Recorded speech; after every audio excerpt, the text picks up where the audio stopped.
Hello बच्चों, स्वागत है आपका हैप्पी की स्टडी चैनल पे। आज मैं आपको क्लास 10 का मिड टर्म का गणित का पेपर कराने जा रहा हूँ। इस वीडियो में मैं आज आपको खंड का के क्वेश्चन कराऊंगा, बाकी के खंड के मैं आपके नेक्स्ट पार्ट में कराऊंगा। और ये जो आपका मिड टर्म का जो पेपर है ये आपका 2025 और 26 यानी कि इसी साल का है जो आपको कराऊँगा। तो आइए सबसे पहला जो क्वेश्चन देखते हैं। फर्स्ट क्वेश्चन आपके दिया हुआ है कि एक वृत्त का व्यास 6 सेंटीमीटर लंबा है। यदि व्यास का एक सिरा -4,0 दे रखा है तो एक्स एक्स पर दूसरा सिरा क्या होगा। देखिए एक्स एक्स पर दूसरा सिरा क्या होगा, x,0 लिख सकते हैं हम। ठीक है, ये आपका वृत्त है, इसमें व्यास आपको 6 सेंटीमीटर दिया है, तो यानी कि हम इसमें धुरी फॉर्मूला लगाएंगे जो आपका क्या होता है x2 - x1 का whole square plus y2 - y1 का होल स्क्वायर। हम क्या करेंगे, यहाँ पे इसकी वैल्यू पुट करेंगे। x2 की x है, देखिए ये रहा x2 और ये रहा आपका x1, तो x2 + 4 हो जाएगा क्योंकि यहाँ माइनस है और ये -4 प्लस हो जाएगा। और प्लस में y2 - y2 दोनों ही क्या है, 0 है, तो ये तो 0 हो जाएगा। तो x + 4 का होल स्क्वायर रूट में आ जाएगा और इस रूट से क्या हो जाएगा, ये स्क्वायर कट जाएगा, यानी कि x + 4 इसका आ जाएगा। इसके बाद इस 4 को क्या करेंगे, इधर लेके चले जाएंगे, तो इधर आके क्या हो जाएगा, ये माइनस हो जाएगा 6 से, और 6 में से 4 जाएगा तो कितना आ जाएगा, 2 आ जाएगा, यानी कि x की वैल्यू कितनी आ गई, 2। तो जो आपका निर्देशांक आ जाएगा वो क्या आ जाएगा, 2,0 आ जाएगा, क्योंकि y की वैल्यू तो आपकी 0 है, यानी कि ऑप्शन नंबर बी इसका सही आंसर होगा। दूसरा प्रश्न है कि यदि किसी घटना के घटित होने की प्रायिकता 11/24 है तो इस घटना के ना घटित होने की प्रायिकता क्या होगी। देखिए ना घटित होने की प्रायिकता का फॉर्मूला क्या है, देखिए PE' से दिखाते हैं उसे। इसका फॉर्मूला हो जाएगा 1 - PE। तो यानी कि 1 में से हम क्या करेंगे, जो घटित होने की प्रायिकता दे रखी है उसे घटा देंगे, घटाने के बजाय हम इसे सॉल्व करेंगे एलसीएम लेके, तो आपका 13/24 आ जाएगा, यानी कि ऑप्शन नंबर आपका डी सही आंसर होगा।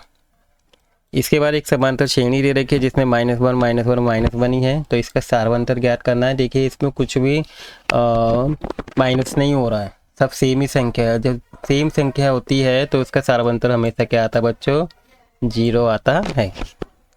इसके बाद cos 45 है, cot 45 sin 30 + cos 60 का वैल्यू निकालनी है। तो आप क्या करेंगे, इनकी वैल्यू पहले पुट कर देंगे यहाँ पे। देखिए cot 45 की वैल्यू 1 होती है, sin 30 की 1/2 और cos 60 की भी 1/2, और 1/2 यानी कि हाफ हाफ कितना हो जाएगा, 1 हो जाएगा, और 1 को 1 से डिवाइड करेंगे तो आपका आंसर क्या आ जाएगा, 1 ही आ जाएगा, यानी कि आपका जो ऑप्शन नंबर बी है वो इसका सही आंसर होगा। सॉरी, ये ऑप्शन नंबर बी नहीं है, ये ऑप्शन नंबर ए है। तो ए कौन सा आपका, ये वाला 1। ठीक है, इसी बार आपका क्वेश्चन नंबर 5 है कि एक बिंदु दे रखे हैं। देखिए 2 बिंदु हैं और जो ये वाला बिंदु है ये इससे क्या है, समान दूरी, समदूरस्थ है। समदूरस्थ का मतलब क्या होता है कि देखिए एक लाइन है, यहाँ पे एक बिंदु है और एक बिंदु यहाँ पर है इस एंड में, ठीक है, और एक आपका यहाँ पे है, तो इसका और इसके बीच की दूरी क्या है, सेम है। तो जब सेम दूरी होती है तो हमें x और y के बीच में संबंध ज्ञात करना है। देखिए सेम दूरी का एक फॉर्मूला होता है, देखिए जैसे ये दिया हुआ है, मैंने बनाया रखा है। P के निर्देशांक ये हैं, Q के ये हैं, O क्या है, Q से और P से सेम डिस्टेंस पर है ये पॉइंट, तो इसके निर्देशांक क्या मान लेंगे, x y। तो इसमें जो फॉर्मूला लगेगा वो क्या हो जाएगा, OP का स्क्वायर और OQ का स्क्वायर। ठीक है, यहाँ पे रूट हट जाएगा तो यहाँ पे डिस्टेंस फॉर्मूला ये लग जाएगा। ठीक है, रूट हटा के हम यहाँ पे स्क्वायर लगा दिया, यानी कि अब इसको क्या करेंगे, x + 4 यानी कि x प्लस का 4 स्क्वायर प्लस y + 4 स्क्वायर हो जाएगा, x प्लस का 2 स्क्वायर एंड y - 4। आपको समझ में आ गया होगा मैंने कैसे रखा है। देखिए इसको x2 - x1 फॉर्मूला होता है, यानी कि x ये माइनस दे रखा है यानी कि प्लस हो जाएगा। इसके बाद y ये माइनस दे रखा है, ये भी प्लस हो जाएगा, तो y + 4 हो जाएगा ये। ठीक है, इसके बाद हम क्या करेंगे, इन दोनों को लेंगे, x + 2 का होल स्क्वायर फिर y - 4। ठीक है, फॉर्मूला भी माइनस होता है इसलिए माइनस, लेकिन यहाँ डिजिट भी माइनस में थी, फॉर्मूला भी माइनस है, इसलिए इन 3 जगह पे क्या आ गया बच्चों, प्लस में आ गया। अब क्या करेंगे, हम इसको a + b के होल स्क्वायर से फॉर्मूले से खोल देंगे, यानी कि x² + 4² + 2ab ये हो जाएगा। ऐसे ही सेम इसको करेंगे, y² + 4² + 2y 4 हो जाएगा। सेम इसको फॉर्मूले से खोल देंगे, x² + 2² + 2x 2 हो जाएगा ये। इसे खोल देंगे, यहाँ पे देखिए माइनस है तो यहाँ पे क्या आ जाएगा वाई स्क्वायर प्लस 4 स्क्वायर, यहाँ पे -2 भी आ जाएगा यानी कि 2y4 आ जाएगा। अब इसको सॉल्व करेंगे, देखिए एक्स स्क्वायर का क्या हो जाएगा, एक्स स्क्वायर आ जाएगा एंड 4 का स्क्वायर कितना होता है 16 और ये कितना है 8x आ गया, ये आपका वाई स्क्वायर ही है देखिए ये रहा, और ये 4 का स्क्वायर आपका 16 आ जाएगा और 2y4 कितना हो जाएगा 8y। इसके बाद सेकंड साइड ये रहा x square plus 4 plus 4x और फिर Y square plus 16 minus 8y। ठीक है, इसके बाद हम जो कट रहा है उसे काट देंगे। देखिए एक्स स्क्वायर से आपका ये एक्स स्क्वायर कट रहा है, ठीक है, वाई स्क्वायर से आपका वाई स्क्वायर कट जाएगा क्योंकि सेम साइन से जब उधर लेके जाएंगे तो माइनस हो जाएगा, 0 आ जाएगा, पूरा कट जाएगा। इसके बाद हम क्या करेंगे, क्या बचा आपका 8x बचा, देखिए सेकंड क्या बचा 8y बचा, यहाँ पे ये लिख दिया, और जो नंबर्स बचे 16 प्लस 16 इसको ऐड करके यहाँ पे मैंने 32 लिख दिया। इसके बाद यहाँ पे आपका x में क्या बच रहा है 4x बच रहा है, ये देखिए तो 4x लिखा, और y में क्या है माइनस का 8y, और ये नंबर दोनों जुड़ जाएंगे 4 और 16 कितने हो गए 20 हो गए। इसके बाद इस पूरे डिजिट को इधर ले आएंगे तो देखिए 8x में से -4x कर देंगे, ठीक है, तो आपका कितना आ गया 4x आ गया। ऐसे ही 8y में से 8y ये माइनस का इधर के प्लस हो जाएगा तो ये दोनों प्लस हो जाएंगे, 16y हो गया, और 32 में से 20 जाएगा तो कितना आ गया 12 आ गया। अब पूरी इक्वेशन ये क्या है 4 से डिवाइड करने पे ये आपका x आ जाएगा, ये x 4y आ जाएगा और प्लस में 3 इक्वल टू 0, यानी कि ऑप्शन नंबर जो होगा आपका डी सही आंसर आ जाएगा। ठीक है, तो यहाँ पे आपका ये दे रखा है डी। इसके बाद 6 क्वेश्चन ये भी आपका समांतर श्रेणी से आपको एक एपी दे रखी है, तो हमें बताना है इस एपी का कौन सा पद 0 होगा, यानी कि आपको क्या निकालना है इसके अंदर एन का फॉर्मूला यूज़ करके एन की वैल्यू फाइंड आउट करनी है। कि यहाँ पे एन का फॉर्मूला क्या होता है आपका a plus n minus 1 into d. तो इस एपी में a आपको 27 दे रखा है, d क्या है आपका डिफरेंस है जो 24 माइनस 27 से आ जाएगा -3। इन वैल्यूज़ को क्या करूँगा इस इक्वेशन में रखूँगा मैं, ठीक है, एन आपका 0 है, a की वैल्यू 27 n माइनस 1 d आपका -3। अभी 27 इधर आ जाएगा तो माइनस का हो जाएगा, ठीक है, और ये 3 मल्टीप्लाई में इधर आके डिवाइड हो जाएगा तो ये कट जाएगा तो कितना आ जाएगा 9 आ गया, और ये माइनस का 1 इधर चला जाएगा तो प्लस का 1 हो जाएगा, यानी कि 9 + 1 आ जाएगा, और 9 + 1 कितना होगा 10n आ जाएगा, यानी कि जो n की वैल्यू वो आपकी कितनी आ जाएगी बच्चों 10 आ जाएगी। तो इसका जो ऑप्शन नंबर ए है वो सही आंसर होगा। इसी बार आपका प्रश्न नंबर 7वां है कि 536 के आपको अभाज्य गुणनखंड ज्ञात करने हैं। कि अभाज्य गुणनखंड कैसे निकालेंगे, आपके 536 ये है, ये 2 की टेबल से कट रहा है तो ये क्या हो जाएगा 2 6 8 आ जाएगा, ठीक है, 2 बार में 6 बार में और 8 बार में, फिर ये आपका ये 2 1 बार में कट जाएगा, ये 3 बार में और ये 4 बार में।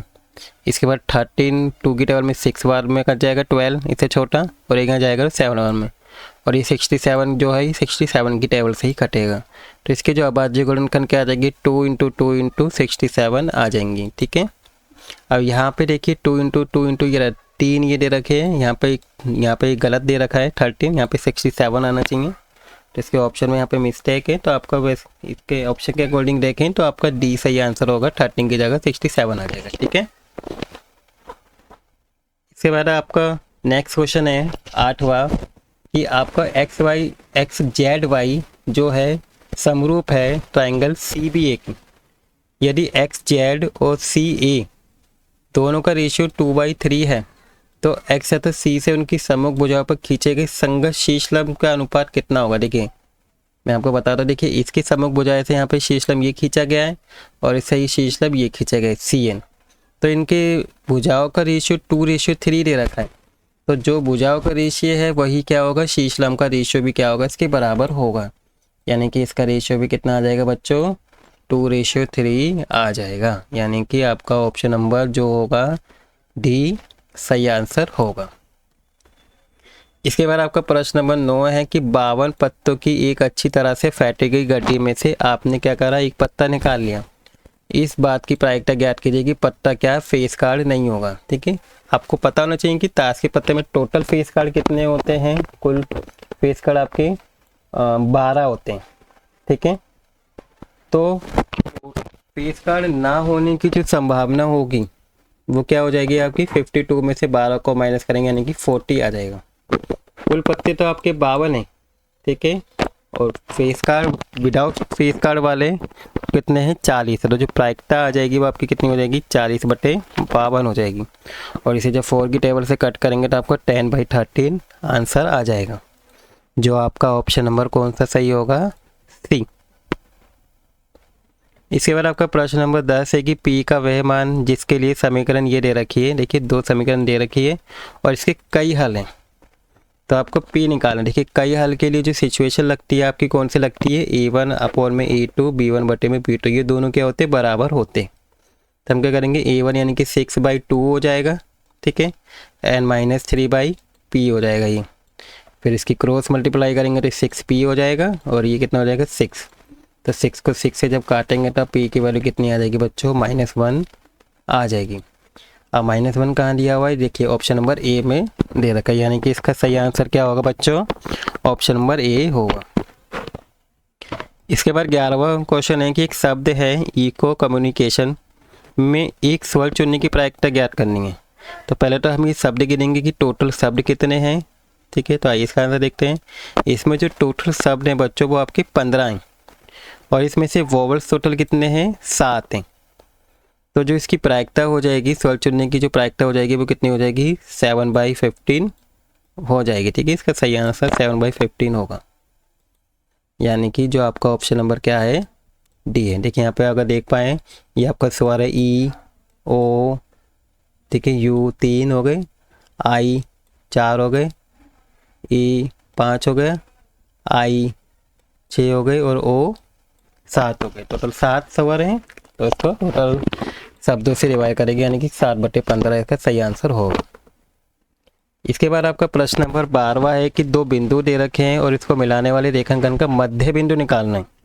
बच्चों मध्य बिंदु निकालने के लिए क्या करते हैं, हम x को x1 + x2 कर देते हैं, डिवाइड कर देते हैं 2 से, यानी कि 14 -14 में 6 को प्लस करेंगे क्या आ जाएगा बच्चों, आपको -8 आ जाएगा और इसको 2 से डिवाइड करेंगे तो आपका 4 आ जाएगा माइनस का। देखिए यहाँ पे दिखाया मैंने, 6 में -14 को डिवाइड प्लस माइनस करेंगे और डिवाइड में 2, यानी कि -8/4 आ जाएगा, 2 आ जाएगा। तो इसका आंसर क्या होगा, -4 आ गया।